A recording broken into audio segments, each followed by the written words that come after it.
Oke, kita lanjutin ya. Pikiran tradisional adalah musuh pribadi nomor satu bagi seseorang yang tertarik pada program kesuksesan pribadi. Pikiran tradisional itu membekukan pikiran Anda, menghalangi kemajuan Anda, dan menghambat perkembangan kekuatan kreatif Anda. Berikut adalah 3 cara mengatasinya. Satu, jadilah pribadi yang terbuka pada berbagai ide.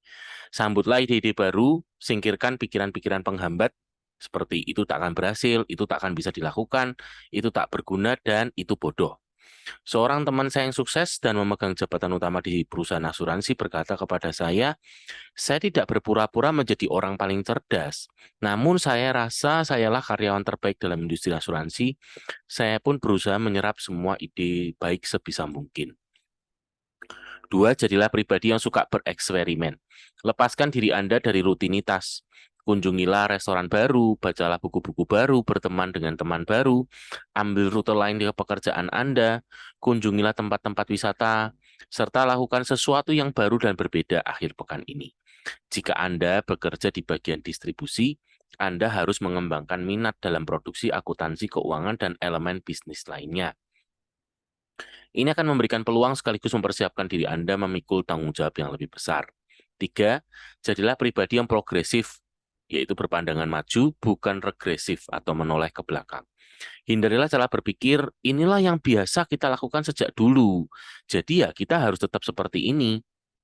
Justru terapkanlah cara berpikir bagaimana kita bisa melakukannya lebih baik ketimbang dulu.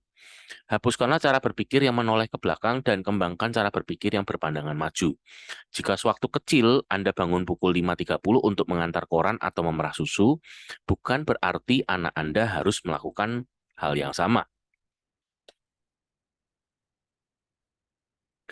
Bayangkan apa yang akan terjadi pada Ford Motor Company jika manajemennya berpendapat, tahun ini kita sudah menciptakan mobil yang terbaik.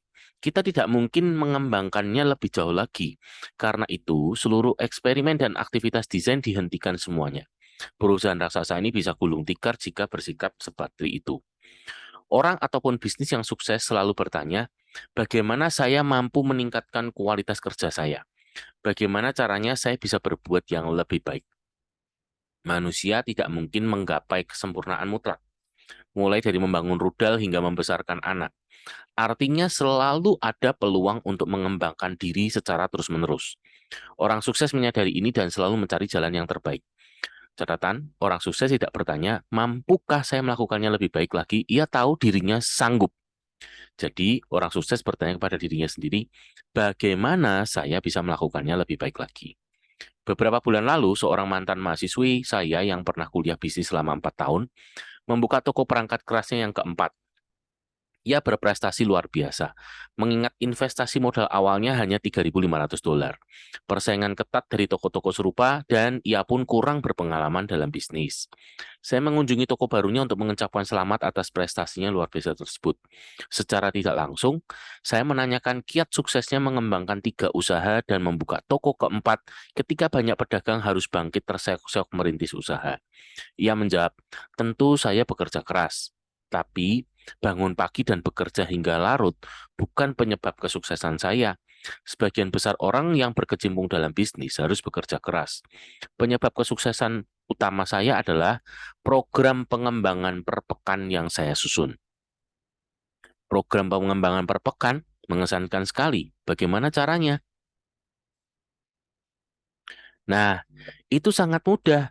Saya hanya menyusunnya untuk merencanakan pekerjaan saya setiap pekan. Agar cara berpikir saya yang maju tetap berada pada jalurnya, saya membagi pekerjaan saya menjadi 4 elemen: konsumen, karyawan, produk, dan promosi. Selama sepekan, saya mencatat dan menulis ide untuk meningkatkan bisnis saya. Lalu, setiap Senin petang, saya meluangkan 4 jam untuk meninjau ulang ide yang saya catat dan menerapkan ide berbobot tersebut ke dalam bisnis. Selama 4 jam itu, saya memaksa diri untuk memperhatikan operasi toko-toko tersebut. Saya tidak sekedar berharap kami didatangi lebih banyak pembeli toko. Justru saya bertanya kepada diri saya sendiri, apa yang bisa saya lakukan untuk menarik lebih banyak konsumen? Bagaimana saya bisa meningkatkan jumlah konsumen setia? Wanita itu terus menjelaskan berbagai inovasi kecil yang membuat 3 tokonya sangat sukses. Misalnya, caranya menyusun produk di dalam toko. teknik penjualan kepada konsumen yang tadinya tidak berniat membeli, rencana pemberian kredit ketika banyak konsumennya tidak bekerja karena pemogokan, dan kontes yang mampu meningkatkan penjualan selama pasar lesu. Saya bertanya-tanya, apa yang bisa saya lakukan untuk meningkatkan penawaran produk yang saya jual? Dan saya mendapatkan ide. Saya ceritakan satu kasus. 4 pekan lalu, saya berpikir saya harus melakukan sesuatu untuk memikat lebih banyak anak kecil ke toko saya. Jika ada sesuatu yang bisa memikat anak-anak ke sana, saya pun harus menarik orang tuanya datang ke sana. Saya terus memikirkan caranya. Lalu ide ini muncul.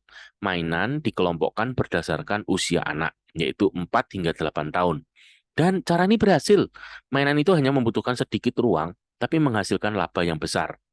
Dan yang terpenting, banyak orang mengunjungi toko saya. Percayalah, program pengembangan per pekan tersebut akan sukses. Saya sudah menemukan jawabannya dengan bertanya kepada diri saya, bagaimana saya bisa bekerja lebih baik? Hari Senin malam itu, tak ada rencana atau teknik yang terbesit dalam benak saya untuk meraup laba.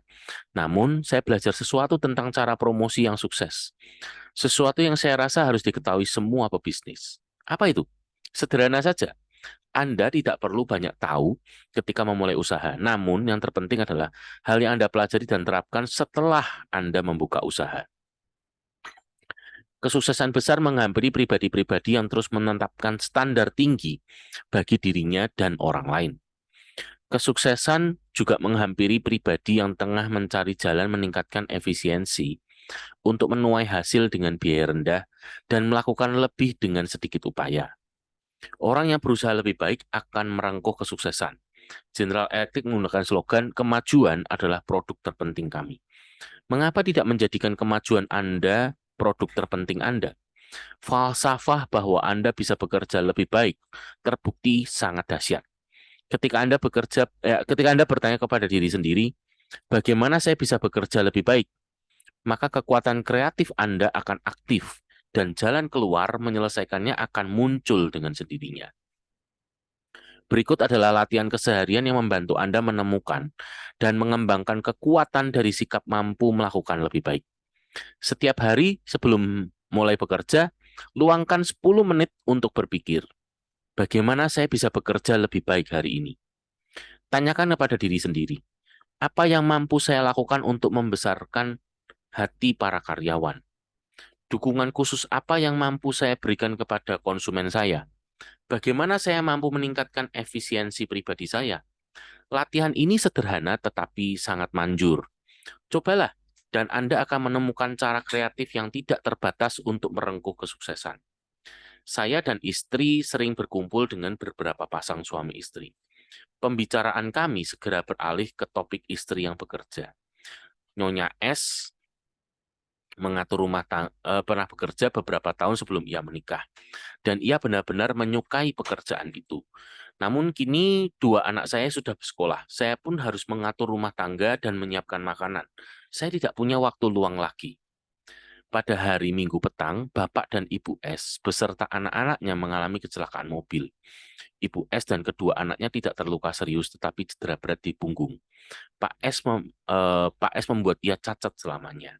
Kini Ibu S tidak punya pilihan lain selain mencari nafkah untuk menghidupi keluarganya. Ketika beberapa bulan kemudian kami bertemu dengan Ibu S setelah kecelakaan tersebut, kami takjub melihat keberhasilan Ibu S menjalankan tanggung jawab barunya. Anda tahu, 6 bulan lalu, saya tidak pernah menyangka saya mampu mengatur rumah tangga sambil bekerja penuh waktu. Namun setelah kecelakaan terjadi, saya bertekad untuk mengelola waktu sebaik-baiknya. Efisiensi saya meningkat menjadi 100%. Saya menemukan berbagai hal yang seharusnya tidak perlu saya kerjakan. Lalu saya tahu bahwa anak-anak saya mampu dan ingin membantu saya. Saya menemukan banyak cara untuk menghemat waktu dengan jarang berbelanja, jarang menonton TV, jarang menelpon, dan mengurangi hal-hal yang tidak perlu. Pengalaman Nyonya S ini mengajarkan kepada kita kapasitas adalah pola pikir. Besarnya kemampuan kita tergantung pada besarnya keyakinan kita saat melakukan sesuatu. Ketika Anda sungguh yakin Anda mampu melakukan lebih, benak Anda akan berpikir kreatif dan menunjukkan jalannya. Seorang eksekutif bank yang masih muda mengaitkan pengalaman pribadinya dengan kapasitas kerja. Salah satu eksekutif di bank kami mendadak mengundurkan diri. Ini sungguh menyulitkan departemen kami. Orang yang mengundurkan diri itu menduduki jabatan penting. Jadi tugasnya harus dikerjakan sesegera mungkin. Sehari setelah pengunduran diri orang tadi, wakil direktur utama memanggil saya.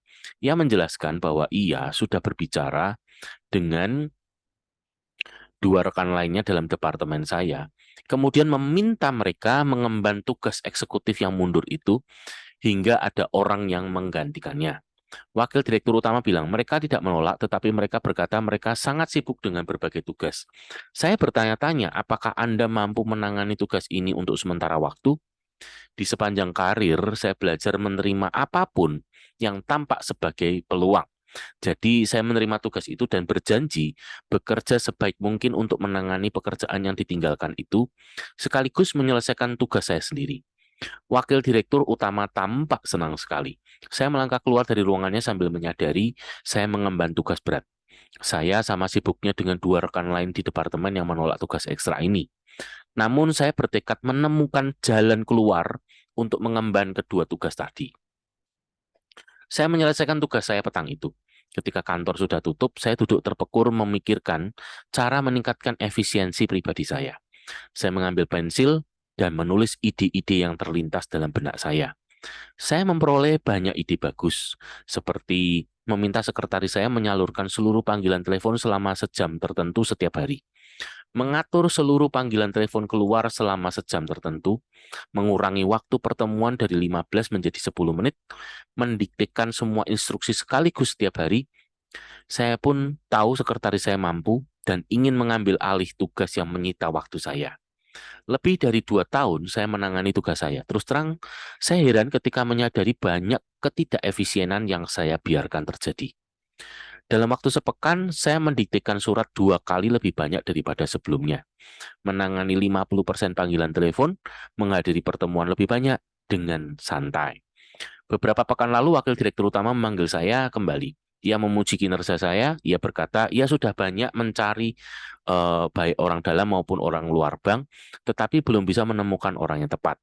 Ia pun sudah merundingkan masalah ini dengan komite eksekutif dan komite memberi wewenang kepada Wakil Direktur Utama untuk menggabungkan kedua tugas itu. Kemudian ia menyerahkan kedua tugas tersebut kepada saya. Gaji saya juga meningkat sangat tinggi.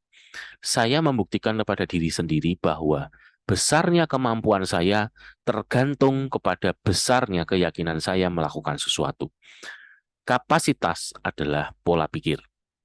Tampaknya setiap hari kejadian ini selalu terjadi dalam bisnis yang bergerak cepat. Seorang bos memanggil karyawannya dan memintanya menyelesaikan tugas khusus. Lalu sang bos berkata, "Saya tahu Anda punya banyak tugas, tapi bisakah Anda menangani tugas ini?" Acap kali karyawan itu menolak, "Aduh, saya mohon maaf, tapi saya sibuk sekali saat ini." Anda tidak sibuk, saya pasti mau menerima tugas itu. Dalam keadaan itu, sang bos memang tidak memaksa karyawannya menerima tugas tersebut karena ia menyadari tugas itu adalah tugas ekstra. Namun, bos tersebut tetap mencari seseorang yang sama sibuknya seperti karyawan lain, tetapi sanggup mengerjakan tugas tambahan itu. Dan karir karyawan inilah yang akan maju perlahan tapi pasti. Dalam bisnis, rumah tangga, dan masyarakat, kombinasi kesuksesan adalah bekerja lebih baik lagi, yaitu mengembangkan kualitas Anda, dan bekerja lebih banyak lagi, meningkatkan kuantitas pekerjaan Anda. Anda yakin bekerja lebih baik dan lebih banyak akan bermanfaat? Lakukan prosedur 2 langkah berikut. 1. Terimalah peluang untuk bekerja lebih banyak dengan senang hati. Ketika diberi kepercayaan mengemban tugas tanggung jawab yang baru, Anda sebenarnya mendapatkan kehormatan. Anda akan tampak menonjol dan bernilai lebih jika Anda bersedia menerima tanggung jawab yang lebih besar lagi. Ketika tetangga Anda meminta Anda mewakili mereka menghadapi masalah-masalah kependudukan, terimalah dengan senang hati. Itu melatih Anda menjadi pemimpin masyarakat. Kemudian berkonsentrasilah pada bagaimana caranya saya bisa melakukan lebih banyak dan lebih baik lagi. Beragam jawaban kreatif akan bermunculan. Ada yang menjawab Anda harus lebih matang dalam merencanakan dan mengorganisasi, menyiasati rutinitas dengan cerdas, atau membatalkan aktivitas yang tidak perlu. Namun saya ulangi lagi, solusi untuk bekerja lebih banyak dan lebih baik akan muncul dengan sendirinya. Oke, ya udah 7:16 ya. Nah, mungkin Ina yang dari tadi ngikutin. Dapat apa, nah? Banyak kok, banyak. Wih, banyak bebek. Kuek, kuek, kuek, Nah, kuek. ya, kuek, kuek, kuek, kuek. Jadi tadi pertama ini ya, jangan terpaku dengan pemikiran tradisional. Benar sih. Pemikiran tradisional kan biasanya kan kayak gini, biasanya kayak gitu nggak bisa gini. Dengan kata Yes. biasanya itu tuh sangat menghambat sih. Makanya memang sih itu kebetulan memang setahun kemarin tuh sering terjadi ya, mana kayak berusaha keluar dari zona biasanya gitu ya. Sudah biasanya. Good, good, good, good. Terus? Jadi terus benar sing yang dibilang bahwa sebetulnya apa namanya kapasitas diri itu tuh apa tadi apa sih ya tadi Kapasitas. kata-katanya pokoknya kapasitas diri kita itu tuh ini apa namanya ceritanya kayak tidak terbatas setelah itu kayak nganu bukan sesuatu yang setiap orang udah cuma bisa segini tuh enggak gitu loh. Ya, betul. Jadi emang harus apa ya kita harus kayak pintar-pintar cari ide Ya, gimana ngelola waktu, gimana buat oke, waktuku terbatas. Berarti yang harus aku lakukan adalah ya aku nggak bisa ngikuti yang orang biasa nih lakukan gitu ya. Jadi aku harus cari cara lain biar aku bisa tetap melakukan itu gitu loh. Jadi ya, benar-benar harus ngatur strategi sesuai dengan kondisi kita gitu loh. betul. Karena ya yakin sih pasti ya kalau kita ngatur dengan baik pasti semuanya bisa dilakukan sih kok. Ya, ya, ya, Gitu sih kok. ya. Jadi memang, nah ini memang butuh untuk duduk dan kemudian menulis ya. Halo tuh tiba-tiba kok suaramu kecil ya ini. Maksud Halo sih halo. testing, Saya aku nggak bisa lihat HP. ya. Di tempatku tidak ada perubahan. Eh, tempatku di suaraku di tempatmu kecil enggak ya? Tes tes. Nah, udah. Mungkin tadi udah telepon masuk ya. Di sini ada telepon masuk langsung berubah jadi kecil. Oh ya, ya, Oke ya, oke. ya, Aku ya, ini kan HP tak taruh otak nih. ya, ya, ya, Sambil ya, nyetir. ya. Banyak ya. Yes. Tadi aku mikir apa ya lali. Oh, waduh, maafkan. Ya harus duduk, harus ditulis. Nek dibayang-bayang ke susah, harus ditulis. Gitu ya. Oke. Ya ini sebenarnya tadi banyak ceritanya, tapi intinya memang tadi yang sudah Mbok omong ke ya. Bahwa ketika Iya. kita masih terus mau bertanya ke diri sendiri, gimana ya caranya aku bisa melakukan lebih baik dan lebih banyak. Yang Ya, menarik tadi cuma ini ya. Pas ditanyai apa namanya nah orang sukses ditanyai bisa nggak ngelakuin ini gitu bisa nggak ya tapi yang dipikirkan adalah oke okay, ya cirinya orang sukses ternyata seperti itu. yes, yes, yes, yes, yes. Bulia yang nyusul ada dapat sesuatu? Aku ketinggalan ini tadi. Yo, Paling baru sampai tengah-tengah ya aku kembali nih. Ya paling ini sih tadi sepintas yang tak dapat bahwa besarnya kemampuan saya itu bergantung pada besarnya keyakinan saya melakukan sesuatu. Jadi kapasitas adalah pola pikir atau mindset. Jadi ya kita pikir bisa ya pasti kita cari cara gimana lah supaya itu bisa dilakukan gitu. betul, Berusaha dan betul. harus bekerja lebih baik lagi dan bekerja lebih banyak lagi ya, supaya Ya, good. sukses ya. Itu sih. Oke. Ya, ya, ya. Good, good, good. Ya wis. Nah, kamu nek memungkinkan ikut yang jam 8 nanti ikut ya, nah. Menurutku Jam cukup 8 apa bagus sih. ya? Yang punya Johan itu loh. Oh, Nek aku tuh memungkinkan soalnya ya. ya sebetulnya mediator memungkinkan bisa sih kok cuma aku tuh kan sih ngoyak ini toko jadi aku tuh bener-bener habis ini oke baca buku ikut yang ini nanti habis aku dan lain sebagainya gitu loh Bu. Iya, iya, iya, iya, iya. Ya, Gitu. ya, enggak apa-apa. Ini yang ikut cuma kita bertiga tok nih yang baca buku ini. Ya, Oh gitu. yang lain tidak ada Iya, yang respon ya sudah. kita kayak regu A ya, 3 orang ya. Ah, Nah, Ci, aku tadi itu di jalan tuh ngelihat ada pisang tanduk banyak sih. Waduh, pisang tanduk. pisang. Emang Nah, terus hubungannya apa, Nah? Digoreng. ini, aku tuh pernah makan gini. Jadi itu pisang itu ya pisang apa wae lah ya digoreng toh. Jadi mbok potongin gitu toh sih. Dipotong ini ya nek potong kan nek potong jadi apa nama 5 bagian apa gitu. Jadi pokoknya satu nganu samplok gitu ya Cik ya. Mudeng ya. Paham ya Cik ya?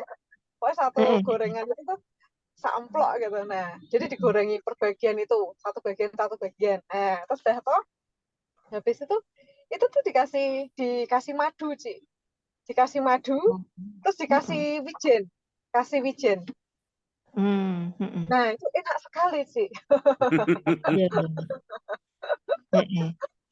Terus Iya, aku tuh sering lihat aku masakan pakai madu terus ditaburi wijen iki kayak menarik.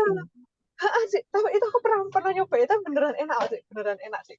Nah, terus aku tuh berpikir gini, kan dirimu kan pinter masak nih. Ntar kapan nih pas aku pulang lagi tuh, misalnya aku pulang dengan waktu yang agak Slow ya. masak yang dengan explore ini gitu. Banjir tuh Banjir. ini loh di apa Piye putus-putus sih suarane Inai. halo putus sih aku masuk ke apartemen soalnya Oh iya. halo Sudah, sih sudah dengar, udah. ya ya pokoknya kayak gitulah sih ntar kapan kita masak bareng berkreasi Oh, dengan siap, kelapa honey ya. ya toh? Kan yang dimasak kan nggak boleh kelapa honey Iya, memang harus buat topping-topping gitu tuh. terakhir kan Topping. kan bisa enak loh beneran enak tuh Iya. cobalah Bisa dicoba, boleh. Thank you, apa nih? Infonya, inspirasinya. Aku jam 6 nanti itu juga janjian telepon sama inspirasi Eca, dari Nah. karena malam Jam 6 sore. sore Jam 6 sore. Karena dia bilang 7:30 dia ada kerja kelompok. Jadi ya wis jam 6. Ya wis toh, jam 6. Ya. Nganu apa namanya dia belum ngabari aku kan aku ngajak dia buat acara minggu acara ARA itu loh Oh ya. Ya wis toh. Nanti nek kamu bisa join ya enggak apa-apa join sisa nanti tak tambah. Oke apa kabari. malam Jam 6 sore nanti. Nek enam Isa sore enggak apa-apa. Aku ya nanti nanti nginget kita kok sing arah ya, acaranya arah. soalnya ini iya kan harus daftar saya tuh aku tuh Ya. ngajakin mbak Popi juga nggak ada kabar lagi Oh, tak pikir aku tok ya toh. Kemarin kan aku ngontak gak diangkat, tak telepon gak diangkat, tak WA gak dibales. padahal dia WA-an di grup ini apa SKK lingkungan Ya, gimana ya, coba ya, ya, ya. ya wis Ya wis nek gitu. Oke, janjian Dek Mbak Popi kapan? Lusa ya? Sabtu ya? besok ini jam Ini kan Jumat 11 tuh ya? Heeh, ini Jumat tuh ya, iya besok ya. Sabtu heeh. Oke. Ya wis toh.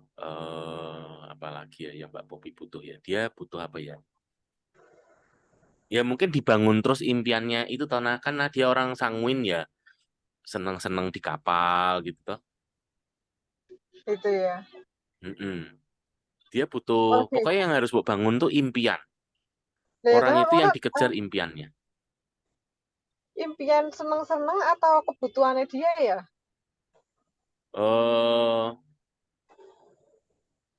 Nah kebutuhan kan, nah kemarin kan aku mau ngejarnya kamu harus udah punya uang untuk ini, untuk beres si kuliah si anaknya lebih awal hmm, gitu loh. Sebelum anakmu lulus tuh pokoknya dalam tahun ini uang kuliah udah harus beres semuanya gitu loh. boleh, boleh. boleh. Kalau sesuatu yang bersifat lebih fun kayaknya kok lebih menarik ya buat dia ya, gitu Il. Hmm, soalnya apa namanya ya, tapi kan misalnya yang lain sudah terpenuhi kan mungkin dia baru bisa berpikir ke yang senang-senangnya gitu loh. Hmm, Jadi kayak aku berpikir ke kebutuhan pokoknya dia dulu, begitu kebutuhan pokok dia hmm, terpenuhi kan dia sudah bisa kayak bernafas ya. gitu loh. Oke, berarti habisnya dia mau ngapain. Ya enggak tahu, kamu coba aja pas cerita gini responnya gimana, nek pas cerita yang seneng-seneng responnya gimana gitu Tanah. Iya. Heeh. Ya toh, Oke, aku ya oke. enggak tahu karena itu kan tergantung responnya dia. Heeh sih. Apa yang membuat dia akan termotivasi gitu loh. Intinya gitu. Heeh. Heeh, heeh. Ya.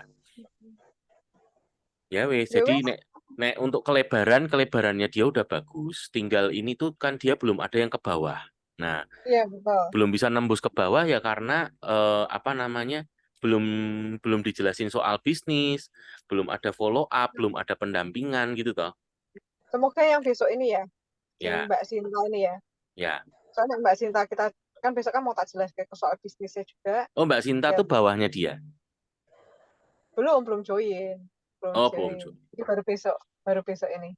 Kan Hmm. mau diajak ke Menteng. Ya, ya, ya. Oh ya, kemarin yang papimu yang closing itu yang Butati yang ketuanya Senam Tera itu loh. Oh yang closing itu bukan Bu Ori ya? Bukan, itu kemarin Butati. Untuk Butati. kemarin Jadi cukup menarik karena awalnya dia cuma mau ngembaliin buku RKA yang kita pinjemin. Terus kan tak jelasin lagi. Singkat cerita, pokoknya akhirnya closing kan, closing paketnya.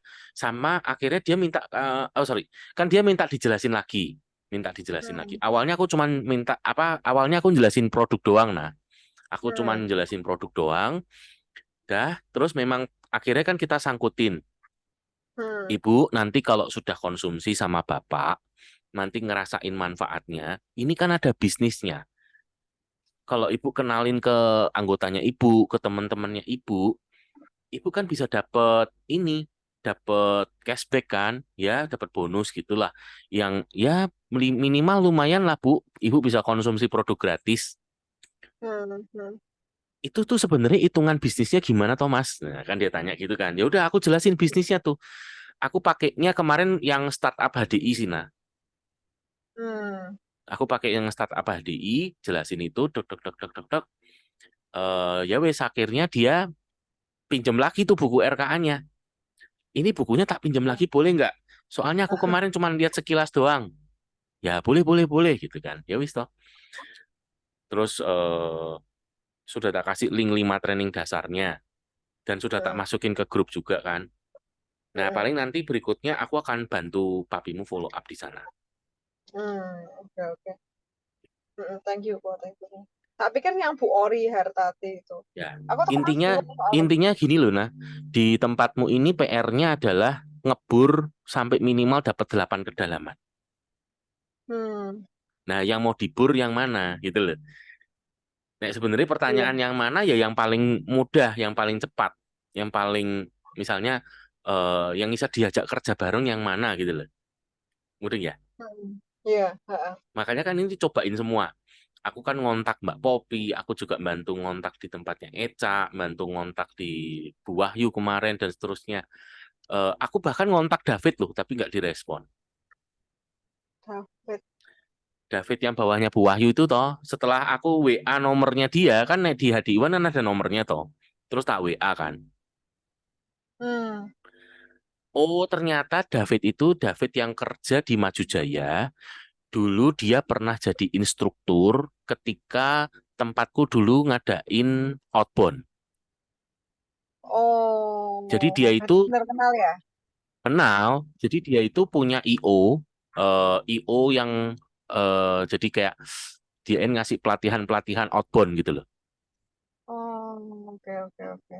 Itu yang Yes, yes. rappling lah, yang terus apa sing seluncuran, seluncuran tuh apa yang sing dari tempat tinggi serut ke bawah tuh loh. Apa tuh jenenge? Hmm. Oke. Pokoknya game-game outbound lah. Nah, dia sama teman-temannya bikin IO yang apa ngasih pelatihan-pelatihan tapi outbound gitu loh. Flying Fox dulu, Flying Fox. Flying Fox. Ya, Ya benar Flying Fox. ampun, Ya. seluncuran. Aku bayangin ski. Untung nggak Bukan lah. perosotan ya. Untung nggak Flying Fox. perosotan. Lah iya. Ya. Jadi dulu waktu itu ada Flying Fox-nya gitu, terus ada jalan di atas tambang gitu, yang dari pohon ke pohon gitu kan. Oh, Gitu keren gitulah. ya. Nah, Ya wis, mm, oke. 7.32. Wis, selamat mm, beraktivitas. Aku cerita itu ya, nanti sore jam 6 aku sama Eca. Oke, Ya. ya. Oke. Oke. Ya. Memungkinkan nggak nih kita foto? Hmm? Memungkinkan nggak kita foto?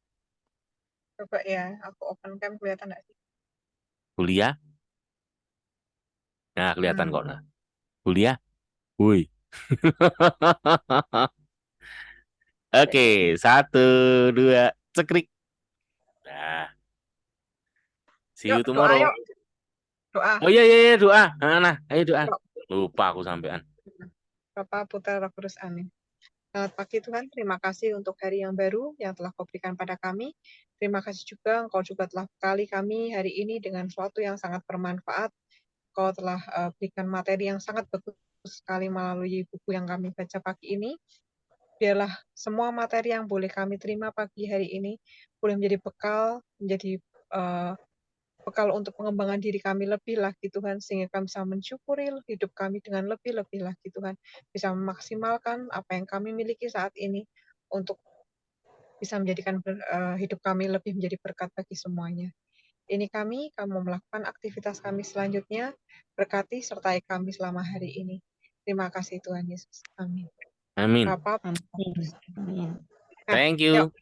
See you tomorrow. Dadah. Dadah, thank you semua. Dadah, Ci.